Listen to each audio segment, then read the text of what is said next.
He signed the lawsuit like it was a birthday card. Then forged letters showed up, 5 of them, projected 10 feet tall in court. Supposedly I'd begged my father for money I never saw. Each fake word rewrote my life into some sob story he could swoop in and claim. But the worst part? My little brother Danny believed him. After 40 years of silence, my father hadn't just come back.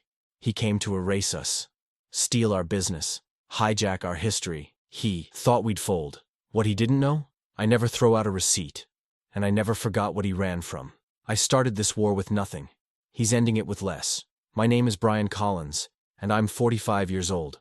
From my corner office downtown, I manage a real estate empire built from foreclosed properties and landmark renovations, with my younger brother Danny handling day-to-day operations. The citrus scent of freshly polished marble fills our lobby, where fountain pens click against closing documents beneath the Ohio skyline of steel and glass. My father Richard's absence has shadowed every deal I've closed since he left us at that orphanage 40 years ago. What he never knew was that being abandoned taught me to keep every scrap of paper, every receipt, every shred of proof that I earned this life myself. My fingers still remember the texture of those first property deeds. But let me start from the beginning. It started like any other Tuesday morning. I was reviewing our quarterly audit numbers while Danny walked me through the week's closings from his clipboard. The contractors had just sent photos of fresh paint drying at our newest downtown renovation, a historic bank building we were turning into luxury condos. Paint crews ahead of schedule, Danny said, sliding his tablet across my desk. They'll finish the north wing by Thursday instead of next Monday. His enthusiasm for the little wins never changed, even after 20 years in the business. That's when Gloria, our front desk coordinator, knocked on my door with a certified envelope. You know that feeling when something's wrong before you know what it is? The return address hit me like a punch to the gut. Richard Collins, plaintiff. My hands weren't quite steady as I signed for it. The last time I'd seen my father's name on paper was the day he dropped us at Hope Haven Orphanage, promising he'd be back once he found work. That was 40 years ago. Everything okay, Brian? Danny asked, noticing my face. I sliced open the envelope with my letter opener. The fancy one Danny gave me when we bought our first commercial property. Inside was a legal complaint thick enough to kill a houseplant. The first paragraph stopped my breath cold. Richard Collins was suing for half our company, claiming he'd seeded our initial capital through some trust I'd never heard of. Have you ever had your whole world tilt sideways in the space of one sentence? I hit the intercom. Gloria, get me corporate counsel. Now. My voice came out steadier than I felt. While we waited, Danny read over my shoulder. I watched his face change, not to anger like mine, but to something worse. Hope. Maybe this is a bridge, he whispered, more to himself than to me. The call with legal confirmed every fear. The case was real. The venue was assigned. A preliminary hearing was already scheduled. And discovery, that lovely process where they dig through every document we owned, was coming fast. The fluorescent lights buzzed overhead while my stomach twisted itself into knots. Everything we'd built over 2 decades sat under threat. Our properties, our loan agreements, our ability to make payroll for 300 employees. And there was my father's signature at the bottom of the complaint, as casual as if he were signing a birthday card. We should hear him out, Danny said, still staring at the papers. Maybe there's been a misunderstanding. I picked up my red Sharpie and circled the hearing date. 30 days away. How do you tell your little brother that the father he spent 40 years hoping to understand is trying to steal everything you built together? That reconciliation can't start in a courtroom where ownership is on the line? The rest of that day passed in a blur of meetings and phone calls, but I kept coming back to those papers. By evening, I'd read the complaint so many times I could recite it from memory. 20 pages of legal language that boiled down to one thing. The man who abandoned us wanted to erase everything we'd achieved without him. Danny lingered in my doorway as the office emptied out. We should talk about this, he said. Tomorrow, I told him, not looking up from the complaint. I need to think. The letters. The next morning hit me before my alarm could. I'd spent half the night running numbers in my head, trying to map out every dollar we'd earned in those early years. You remember things differently when someone's trying to steal them from you. Our litigation team waited in the glass conference room. 3 lawyers who probably billed more per hour than I used to make in a week. Danny wheeled in 2 cardboard boxes marked Foundations, Year 1-3, in his neat block letters. He'd always been our record keeper, thank God for that. Walk us through the beginning, Sarah Chen, our lead counsel, said. She had that calm confidence I usually appreciate in attorneys. Every detail matters. I laid it out clean and simple. We started with foreclosure flips in 2001. Small houses, mostly bank-owned. I did the renovations myself. Lived on ramen and coffee. The taste of those 99-cent noodles still came back sometimes. Danny handled the books while working his day job. We rolled every profit into the next property. No outside investment? Sarah asked, making notes. Not a penny. My voice had an edge I couldn't smooth out, unless you count the calluses on my hands as capital. We spent 3 hours building our defense. Bank statements, renovation receipts, early tax returns that showed exactly how tight things were. The truth was in those papers, clear as day and boring as dirt. By the time we finished, I felt steady again. How could anyone believe Richard had bankrolled us when we had proof of every dime? 2 days later, we walked into the preliminary hearing. The courtroom smelled like furniture polish and anxiety. Richard sat at the plaintiff's table in what looked like a brand new suit, his attorney next to him with 3 leather briefcases. He didn't look at me or Danny. Your Honor, their counsel began, we have evidence of substantial financial support from Mr. Richard Collins to the defendant's enterprise. He gestured to his assistant, who fired up the projector.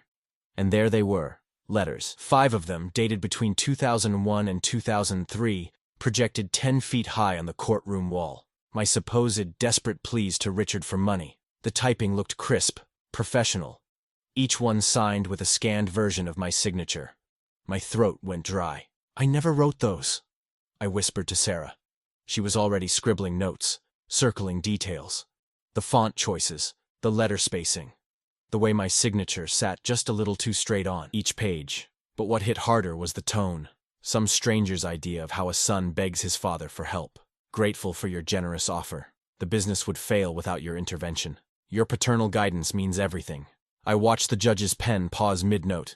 That little hesitation sent ice through my stomach. 20 years of honest work, and all it took was some forged letters to make truth look shaky. Danny's face. God, that was the worst part. I saw hope drain out of him as Richard's attorney kept reading.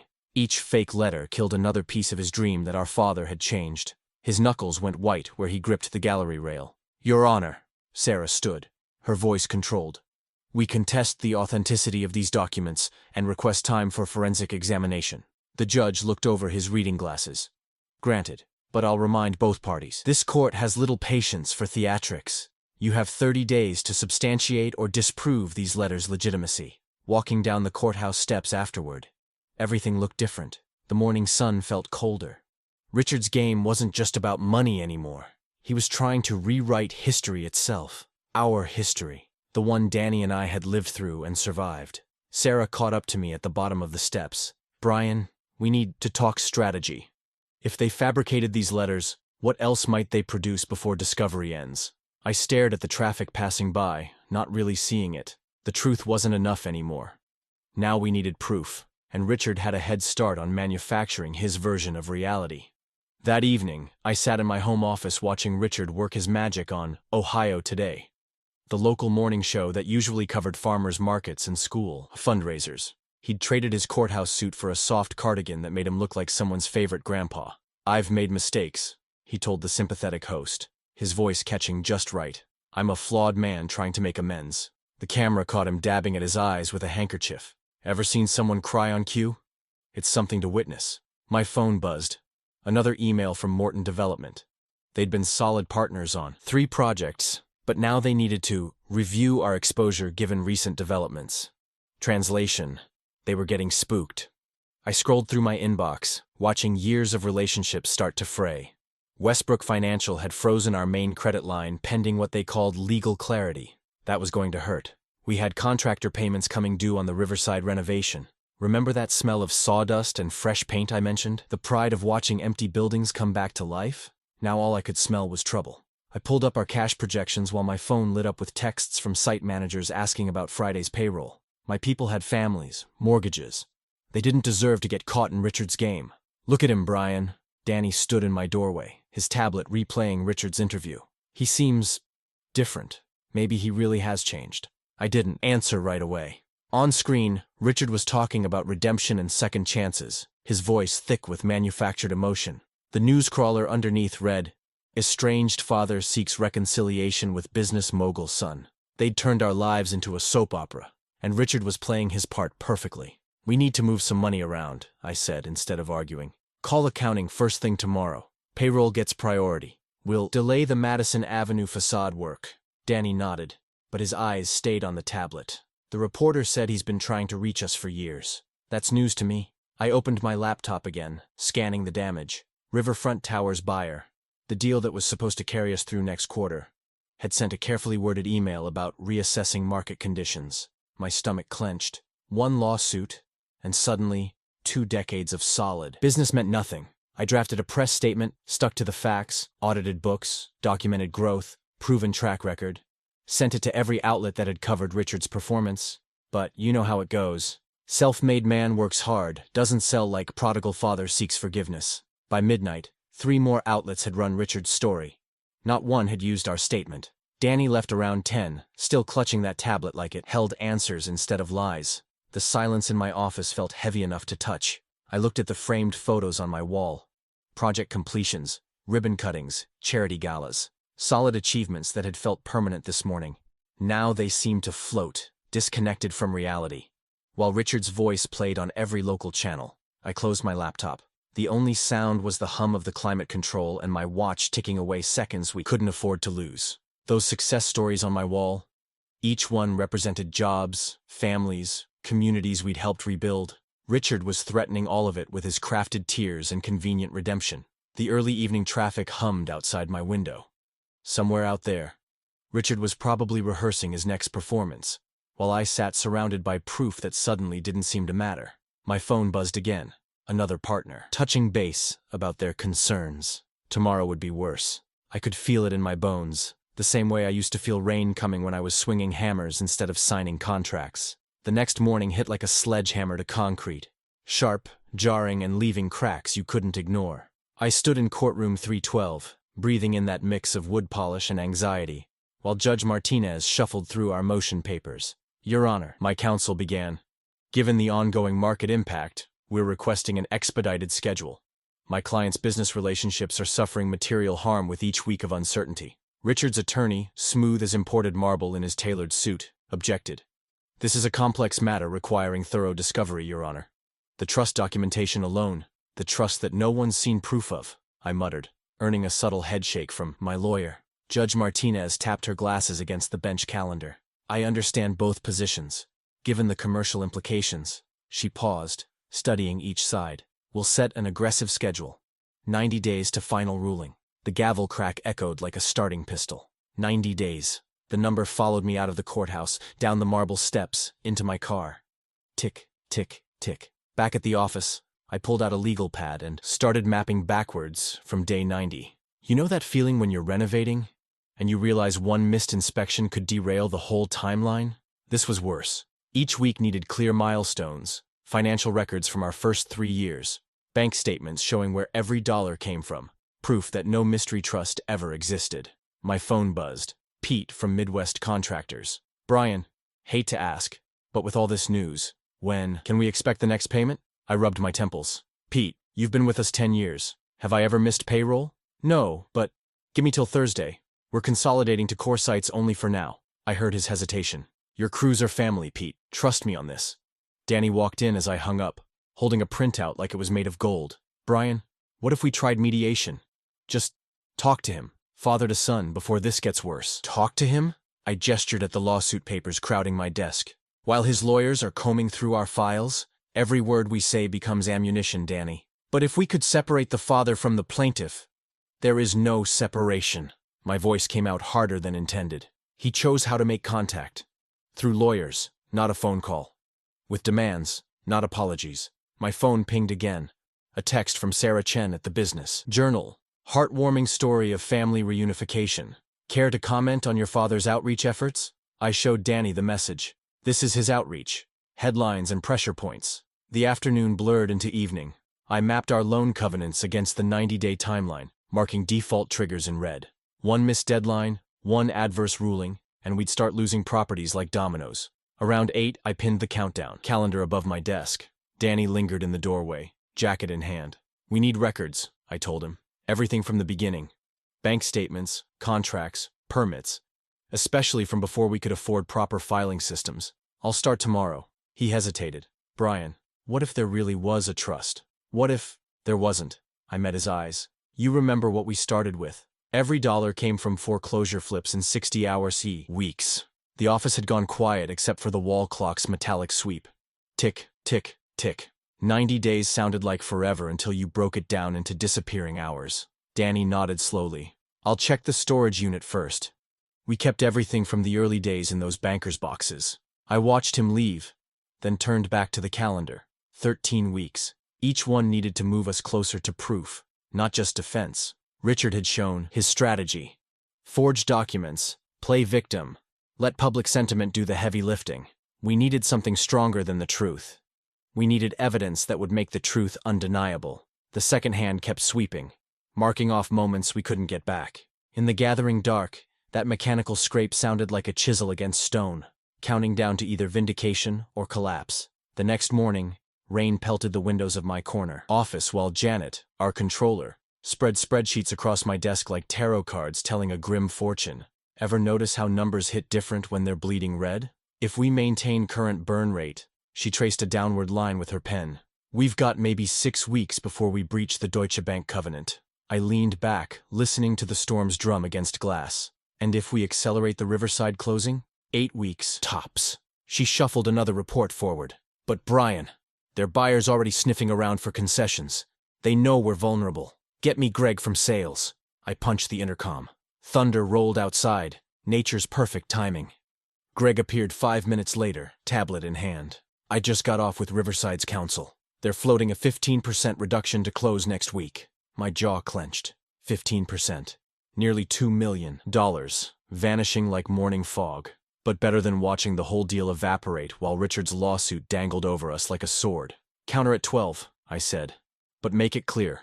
We close by Friday or walk. After Greg left, I pulled up listings for the Maxwell, our downtown renovation project. Still months from completion, but finished enough to fetch 70 cents on the dollar in a fast sale. The thought made my stomach turn. Remember that feeling when you first learned to swim, and you're not sure if you're floating or drowning? That's what reaching for the phone felt like. Sarah Masters, Platinum Realty. Sarah, it's Brian Collins. I tried to keep my voice steady. How fast could you move the Maxwell? The Maxwell? Her tone brightened like she'd just won the lottery. For you, I could have offers by end of week, though given the current situation, buyers might expect some flexibility on price. Flexibility, such a gentle word for surrender. I walked the hallway after the call, past the framed photos marking our company's rise. That first foreclosure flip in '98. Peeling wallpaper and water stains. The row houses we'd restored when banks still laughed at our loan applications. The office towers that finally put us on the map. Each image held countless 60-hour weeks, missed holidays, calculated risks that paid off because we controlled the variables. Danny caught me staring at the photos. Just talk to him, Brian. One phone call could what? I turned. Give him more ammunition. Let him record it for his lawyers? He's still our father. No. I kept my voice low, measured. A father doesn't vanish for 40 years then show up with forged documents and legal threats. He's a plaintiff, Danny. Nothing more. But even I heard this tremor under those words. Fear dressed up as certainty. The sun was setting when I stood in the Maxwell's empty showroom. Floor-to-ceiling windows caught the last light, painting shadows across Italian marble we'd imported 3 months ago. The listing agreement sat on the granite counter, Sarah's cheerful sticky note marking the signature line. My pen hovered over the paper. One signature to stop the bleeding, one signature to keep us afloat, at the cost of everything we'd built toward. You ever stand at a crossroads where both paths feel like losing? The phone in my pocket vibrated. Blocked number. My pen lowered toward the line as the vibration continued, insistent as a warning bell. Remember what your first renovation taught you? Sometimes you have to tear down before you can rebuild. But this felt like burning the house to save the foundation. The phone kept buzzing. The pen kept hovering. Outside, the city lights blinked on one by one, each one a reminder of how far we'd climbed from nothing. One signature to bend the knee, one signature to admit Richard had won the first round. The pen touched paper just as thunder cracked again, close enough to rattle the windows. The blocked number kept buzzing. What the hell? Maybe it was time to hear Richard's pitch directly. I answered, bracing for his voice. Still burning, midnight oil kid? The gravel rough tones stopped me cold. Not Richard. Frank Wallace. I hadn't heard from my old orphanage mentor in what, 15 years? But that voice, like stones in a tumbler, took me straight back to Sunday afternoons in the dining hall, Frank drilling us on the importance of keeping every scrap of paper. Frank? I moved to the window, watching lightning spider across the sky. How'd you even get this number? He chuckled. Same way I used to find you boys when you'd skip kitchen duty. I pay attention. A pause, then. Saw you on the news. Looking sharp in that suit, but your eyes tell a story the cameras missed. I rubbed my temple. The AC hummed, a white noise counterpoint to thunder. Yeah, well, stories are Richard's specialty lately. He's got quite the redemption arc going. Paper lies, Brian. Frank's words carried the weight of decades. But people don't forget. Not the ones who lived it. You really think throwing together some press releases and damage control is gonna beat a man who's had 40 years to plan this move? My gaze drifted to the listing agreement on the counter. What's your point, Frank? My point is you're playing defense when you should be digging. Deep archive work. The kind that makes your fingers dusty and your back ache. The kind that uncovers what people tried to bury. The old instinct to straighten up when Frank spoke kicked in. You know something? I know you better start treating this like the investigation it is, not the PR crisis your fancy lawyers think it is. He cleared his throat. And I know that selling off pieces of your company is exactly what he wants. Makes you look desperate. Unstable. I glanced at the unsigned listing agreement again. Damn it. He was right. Cancel that fire sale you're considering, Frank continued. Pull whatever listing you've got pending. Then get your brother and start going through every box, every file, every receipt from the years before Richard dumped you boys with us. Pattern's there somewhere. Just gotta find it. You know that moment when someone else's certainty cuts through your panic? When their steady hand helps you find your backbone again? That's what Frank's voice did. I grabbed my phone, typed a quick message to Sarah. Holding off on Maxwell listing. Strategic pivot. We'll explain tomorrow. Frank, I started. Don't thank me yet, kid. Just get to work. Real work. And Brian, get your lawyer to subpoena any records about that trust Richard claims he set up. People leave paper trails, even when they think they've covered them up. 20 minutes later, Danny helped me haul the last banker's box into the conference room. Midnight turned our wall of windows into mirrors, reflecting our determined faces back at us. The boxes made a fortress on the table. Vendor ledgers, escrow binders, early tax returns. You take those vendor files, I told Danny, tossing him a pack of sticky flags. I'll start with the escrow records. Look for anything unusual. Payments, names, dates that don't add up. You really think Frank's right? Danny opened the first folder. That the answer's in here somewhere? I lifted out a brittle folder that smelled like dust and lemon oil. Frank taught us to track every penny because no one else would watch out for us, remember? Maybe it's time to put those lessons to work. The night stretched on. Thunder faded to distant grumbles. We marked suspicious entries with neon tabs, built timelines on the whiteboard, cross-referenced dates. My eyes burned, but each folder felt like picking up another stone from the path that led here. Around 3 a.m., I found it. A single line in a church ledger. Almost missed in the cramped handwriting. The date made my hand shake as I circled it in red. Danny looked up from his stack. What is it? Maybe nothing. But my heart was pounding. Maybe everything. The AC kicked on again, stirring papers like autumn leaves. Outside, the city slept, unaware that in this bright room, the hunt had finally begun. Morning hit like a hammer after our all-night dig. My eyes felt lined with sandpaper, but that red-circled ledger entry wouldn't let me rest. Danny wasn't much better. He dozed in the passenger seat as I guided us through early traffic towards St. Matthew's Episcopal. You ever notice how some buildings just feel frozen in time? This little brick church hadn't changed since I was a kid. Same weathered steps, same brass handles, dulled by decades of palms. The administrative office around back still had that musty carpet smell that took me straight back to Sunday school sessions I'd tried to forget. The elderly clerk, Margaret, according to her nameplate, gave us a puzzled smile when we walked in. Her hands trembled slightly as she adjusted her glasses. 1982 records? She repeated, glancing between us. My, that's specific. Any particular reason? I kept my voice steady. Just following up on some family history. We saw a reference to some board minutes from that period. She nodded slowly, shuffling toward a tall filing cabinet. The keys jingled in her unsteady grip until Danny stepped forward to help. Third drawer down, dear. The older files are organized by year. The metal drawer scraped open with a sound that set my teeth on edge. Margaret's fingers traced manila folders, whispering dates under her breath. Here we are. 1982. Board minutes, audit notes. Oh, and some correspondence from that difficult time. My pulse kicked up. Difficult time? She pulled out a thick folder, laying it on her desk with careful movements. Oh yes. Very unfortunate business. I wasn't here then, of course, but everyone still talks about it. The missing building fund? Danny shot me a sharp look as Margaret opened the folder. The paper was yellow with age, but the typewritten words were clear enough. Board meeting minutes, April 12th, 1982. Discussion of financial irregularities. I scanned down the page, my throat tightening. There it was in black and white. Treasurer Richard Collins absent for third consecutive meeting. Audit reveals discrepancies in building fund accounts totaling. The number made my hands go cold. The next page was a resignation letter, notarized and dated 2 days later. Richard's signature, but nothing else in his handwriting. Below that, a police inquiry form noted a forwarding address for correspondence. May I? I gestured to Margaret's computer. She nodded, still leafing through the old papers. The address was a dead end. Mail returned. No forwarding. But something about the street name nagged at me. I pulled up a database search, cross-referenced it with known aliases from our earlier research. And there it was. The missing piece that turned all our childhood memories into ash. Richard hadn't gone looking for work like he'd told the orphanage. He'd run, changed his name, moved states, built a new life while the church's building fund disappeared into thin air, while his sons ate charity meals and wore donated clothes. Danny, I said quietly, take a look at this. He leaned in, eyes moving over the screen.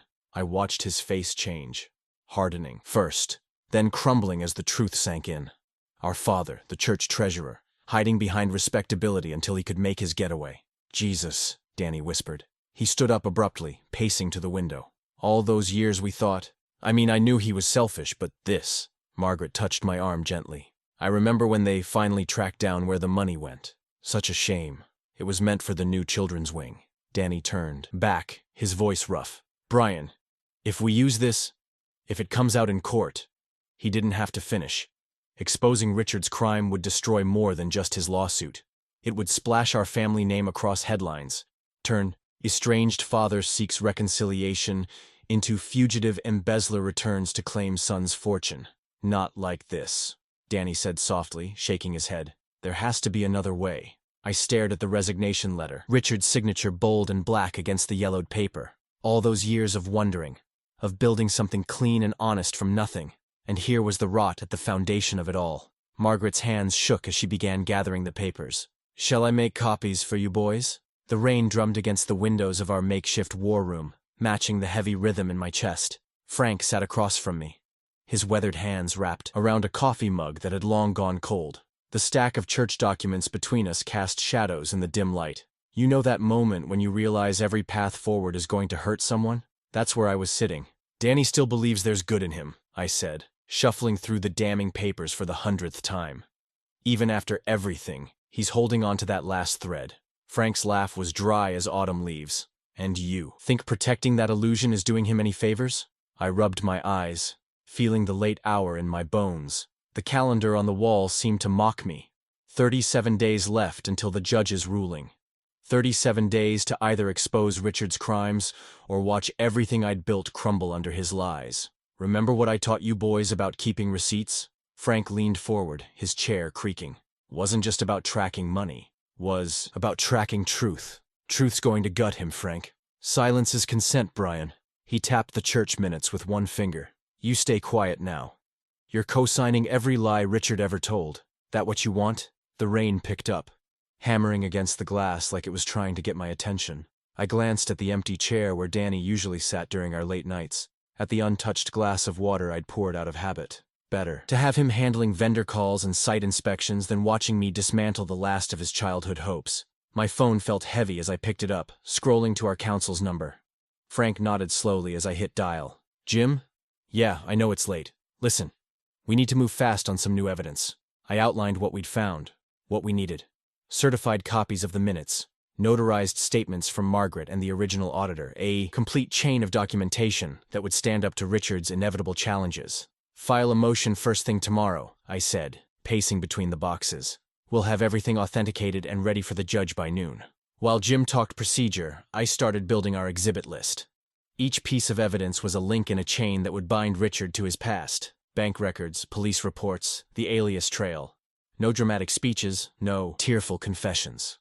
Just facts, dates, and signatures, all properly witnessed and sealed. The printer hummed, spitting out cover sheets and exhibit tabs. Frank helped me organize them into binders, his movements precise despite the hour. The papers rustled like dead leaves as we worked, telling their own kind of truth. "Danny's going to hate this," I said quietly, reaching for the final declaration. Frank's voice was gruff, but gentle. "Hate the lies more, once he's through the shock." I signed my name under penalty of perjury, the pen scratching against paper. Each stroke felt like carving something in stone, a choice between truth and silence, between facing ugly facts or living with comfortable fiction. Setting 2 alarms on my phone, I started gathering the files we'd need first thing at the courthouse. Frank watched me work, his expression a mix of approval and something softer, almost sad. "You're doing right by him," he said finally. "By both of you." The rain had softened to a whisper against the windows.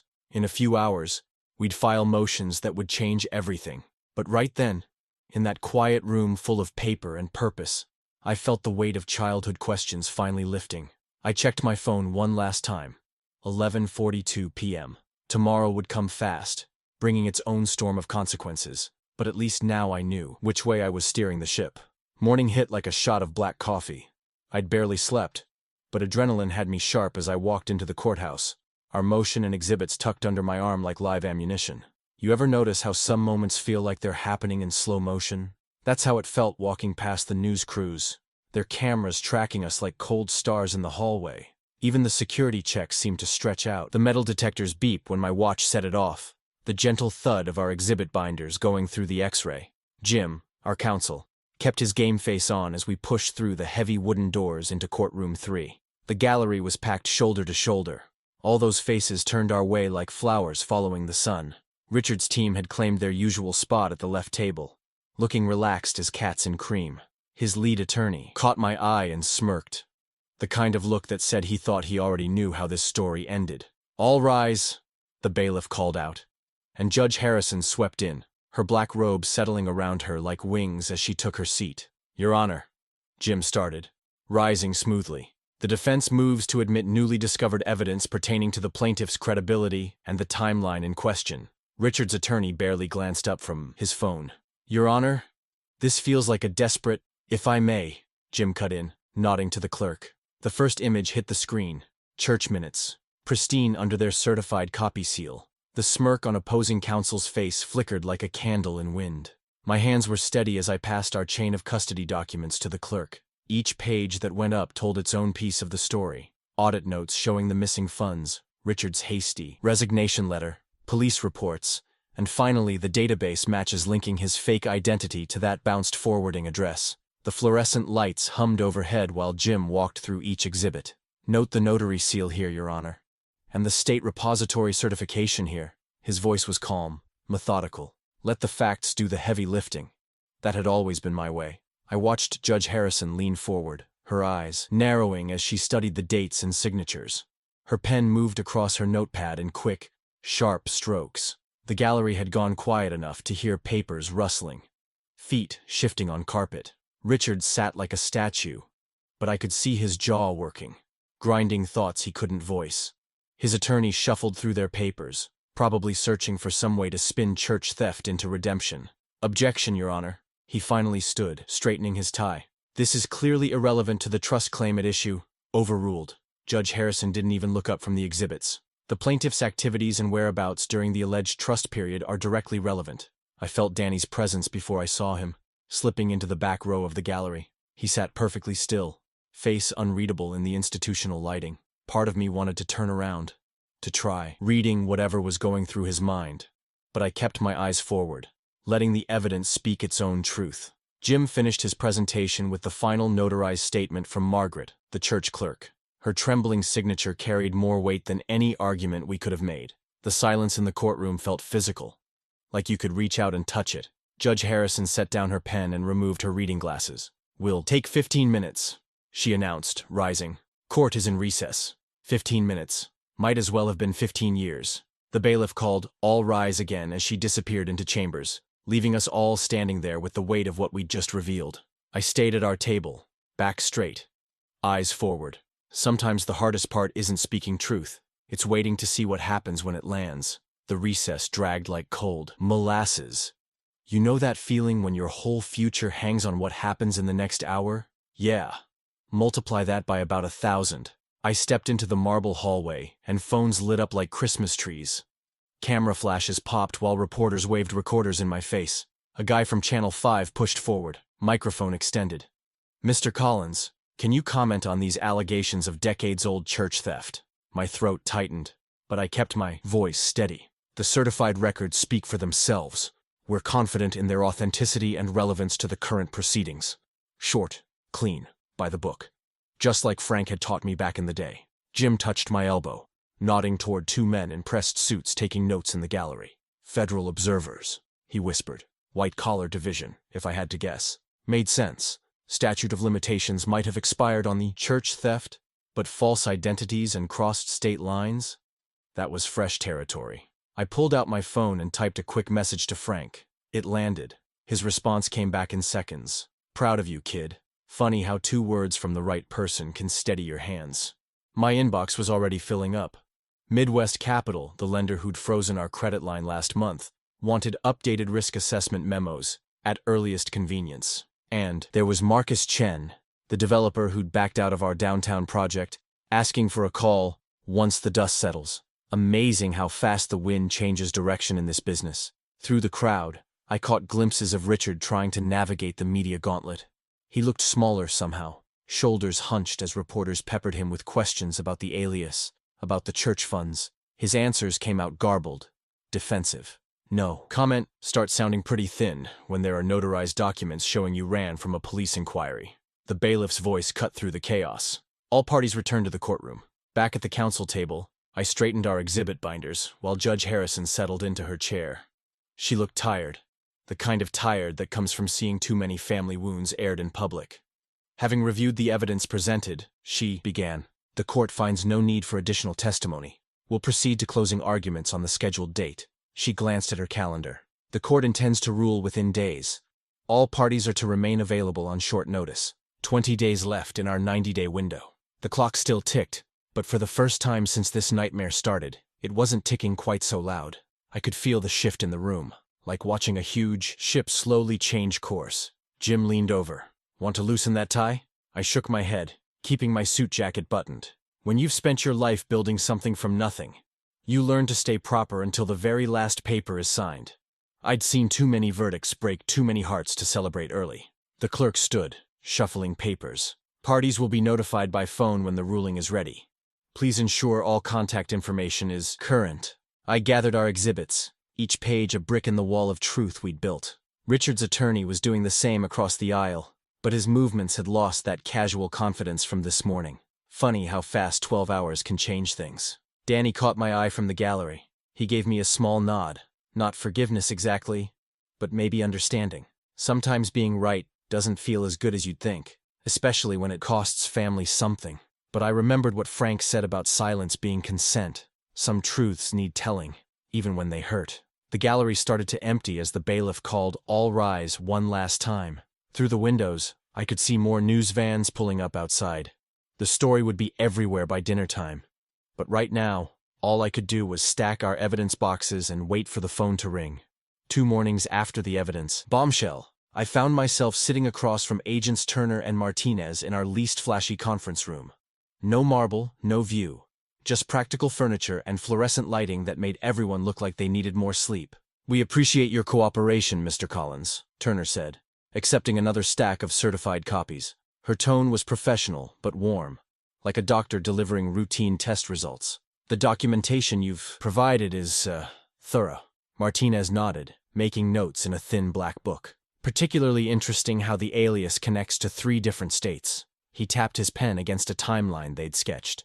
"And that original police inquiry from the church. You mentioned there are still living witnesses?" "The clerk who showed us the records," I confirmed. "Plus 2 former board members, though I haven't contacted them directly." I thought about that day in the church office, the trembling hands on the filing cabinet. Sometimes the past doesn't stay buried, no matter how deep someone digs the hole. Turner placed a hand on the growing stack of papers. "We'll need to verify everything independently, of course, and while I can't discuss specifics, You should know there are established processes for referring historical financial crimes, especially when they cross state lines. Understood. I'd been around enough legal proceedings to know what that meant. They were building something bigger than our civil case. Martinez cleared his throat. One more thing. We'd appreciate if you kept the details of this meeting confidential for now. Standard procedure until formal steps are initiated. You know what's funny about federal agents? They never actually tell you to keep quiet. They just appreciate your discretion.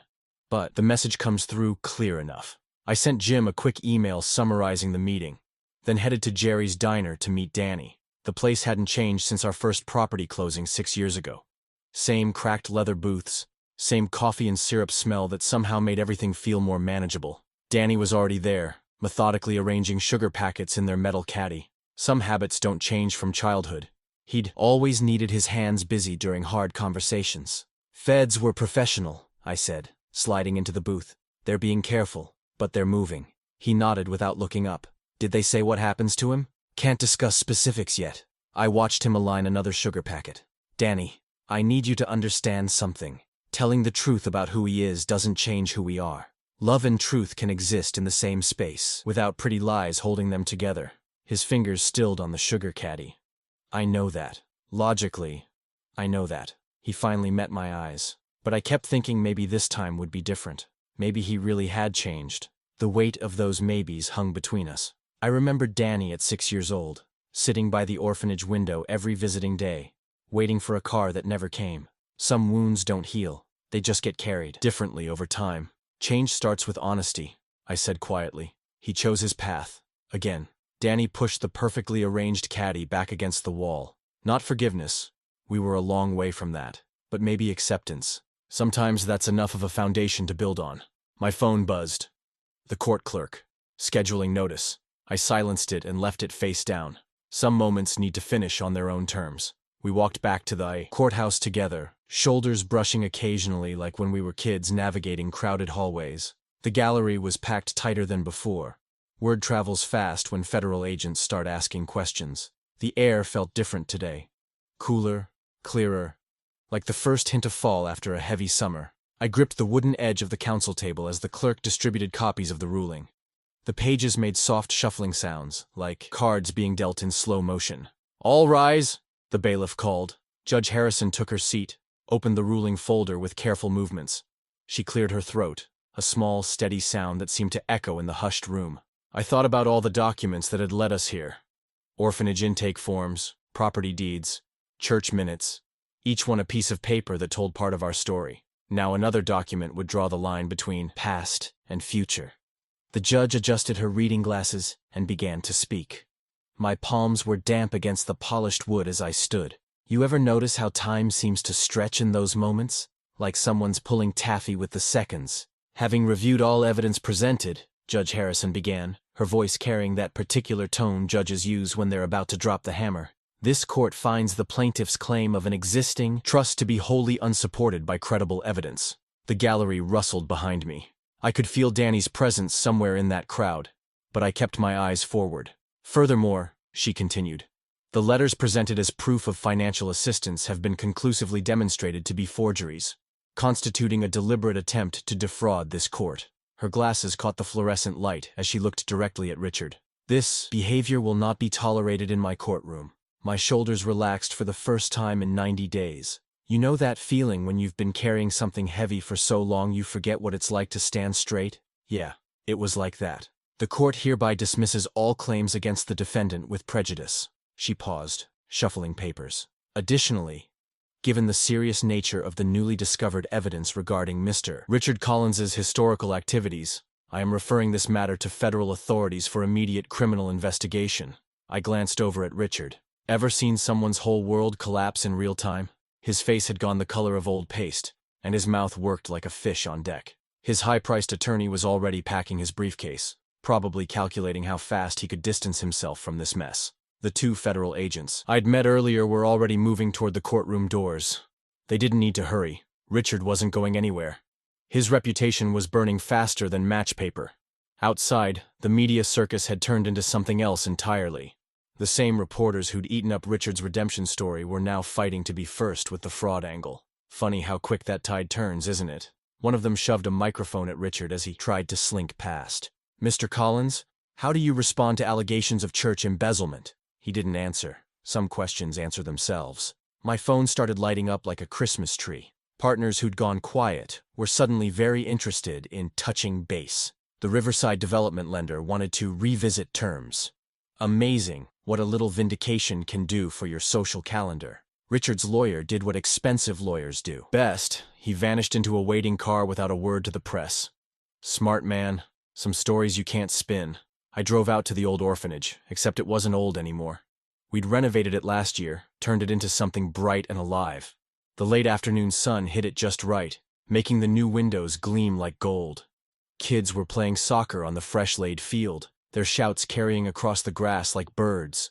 Remember that smell of institutional disinfectant that used to hang in the halls? Gone. Now it was all fresh paint and new wood. Sometimes change is more than just a coat of paint. But the paint sure doesn't hurt.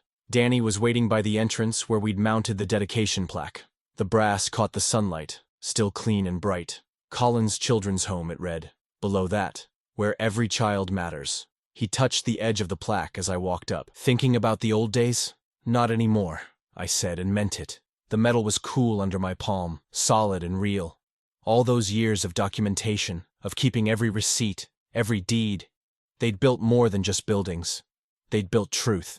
The kids on the field were laughing, that pure sound that only comes when you feel completely safe. One of them waved as he ran past, cleats kicking up little puffs of dirt from the new grass. Danny's breathing had changed, easier now, like he'd finally set down something heavy. "You were right," he said quietly, "about everything."